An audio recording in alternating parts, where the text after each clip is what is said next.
Tales of Estolia. Written by Sashina Kerfman.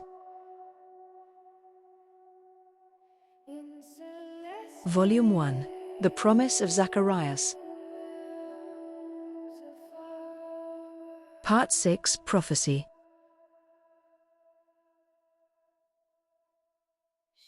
Chapter 6. Nuances.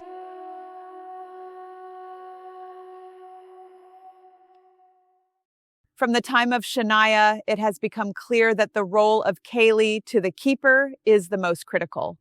When Shania and Liarana came to Estolia, they were quite literally as different as night and day. Prior to their arrival, Shania was a slave with few rights, and Liarana saw nothing wrong in asking for a slave for her birthday. It was only later that she realized how fundamentally wrong it was. Once those two were wed to Tremaine and Antiochus, it was quite clear that there were significant differences that went deeper than the color of their skin. Shania was petite, but packed into that small frame was a dynamo of energy and intelligence. Tremaine was one of the most powerful keepers, but the records indicate that his strength was bolstered by his extraordinary Kaylee. She dedicated her life to her husband and the faith in a way that previous keepers, even Amador, did not quite embrace. Except for those times when motherhood kept her away, she was always with her husband in the temple. Most of the traditions surrounding the acolyte and elder years of study were solidified during their tenure. She wrote nearly as much as Tremaine and Antiochus combined. Her inscrito was later made into an audio that was designed for the Kaylee of the keeper. Meredith Zakarian, History of Estolia, Special Edition. Nico led her to the carriage with the brown horses. Once she was comfortably settled, he sat across from her. "What did your uncle mean when he said you are the first consul?" She asked. He looked more relaxed, more handsome than ever. It is traditional for the firstborn son of the king to become the next king. The second son of the king has, in many ways, the position or positions of most authority in Estolia. I would not want to be king, and he would not want my position.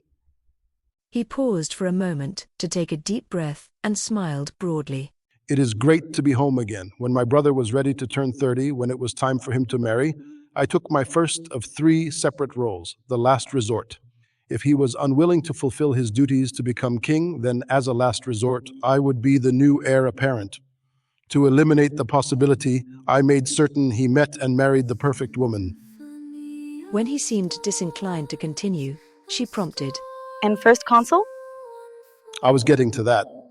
The way succession works here in Estolia, when the heir's wife has her first son, 7 days later, the heir is coronated.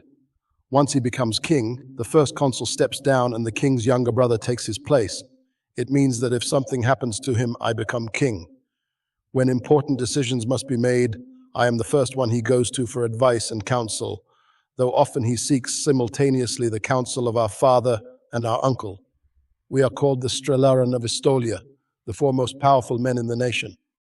Your uncle sounded like he was also speaking for the church. She pointed out. Being second in line to the throne and counselor to the king would not place my power above that of my brother. I have a third role I will take on when I marry, keeper of the soul of Estolia. This means I will take over and run the Church of Estolia as the spiritual leader. I cannot do this if I have not first given my own soul into the keeping of my wife. This whole keeping of the soul stuff sounds weird. Our faith revolves around several ideas unknown in any other religion. We believe a man is compelled to set aside all women but one once he turns 30. Then he must find a woman who is pure and untouched, a virgin, and have an exchange of like value with her. If he takes her purity, he takes from her something of great value, and he must give her something comparable in return, his soul. When he gives her his soul, she becomes his Kaylee, the keeper of his soul. Once he has found his Kaylee, a man cannot find sexual desire or pleasure in any other woman. Deity takes a strong hand and guides us to the right woman, guards us from making wrong choices, and for our willingness to yield up our lives and futures to these beliefs, we are provided great rewards far beyond anything those who are not Estolian will ever experience. She remained silent, absorbing everything he said. It is not typical to share so deeply the nuances of our faith. Nico said solemnly. As the future leader of the Estolian faith, I am the one who acts for the spiritual good of the nation. I did not propose to you lightly, Kenzie O'Rourke. I knew you were the right person to keep my soul, that you would be acceptable to the church, and that your unique presence would provide something my nation needed. Before she could respond, the carriage came to a halt and she looked up.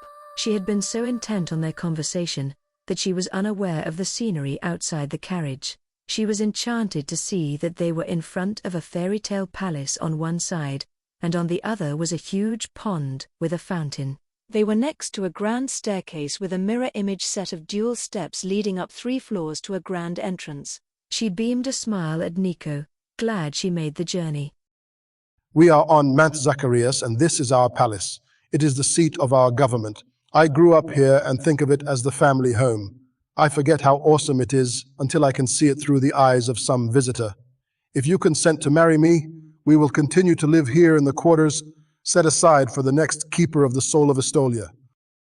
He climbed out of the carriage and guided her over to the fountain, walking with her away from the palace and towards the edge of the drop-off. Once they could see down into the narrow valley, he pointed to the mountain on the other side of the alley. That is Mount Estoliana. He gestured to an ornate building near the base. That is our cathedral, used for gatherings, meetings, celebrations, and ceremonies. Kenzie was impressed by the cathedral. Just beyond it, she could see an elaborate entrance worked into the face of the mountain itself, with enormous cat statues on either side. Is that some kind of tomb? She asked. Nico's arm came around her shoulders and he pulled her closer. That is our most sacred building, our temple. It is built into the base of the mountain. That is where I will spend most of my working time. She looked from the mountain back to the man who brought her here. Her eyes searched his, trying to see her pathway forward. She knew, as she looked at him, that she could not say no. She wanted him, even if it was crazy to meet someone and immediately imagine and crave intimacy. She doubted, if all he said was true, that he would allow her to say no. She took a step closer to him and put her palm on his chest.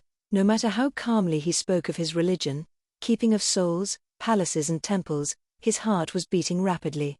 Whatever he saw in her eyes seemed to communicate something. He leaned forward and kissed her, pulling her body closer to his. She could feel his desire and knew it matched her own. When he finally brought the kiss to an end, he hugged her and said, I believe you will find great happiness here in Estolia.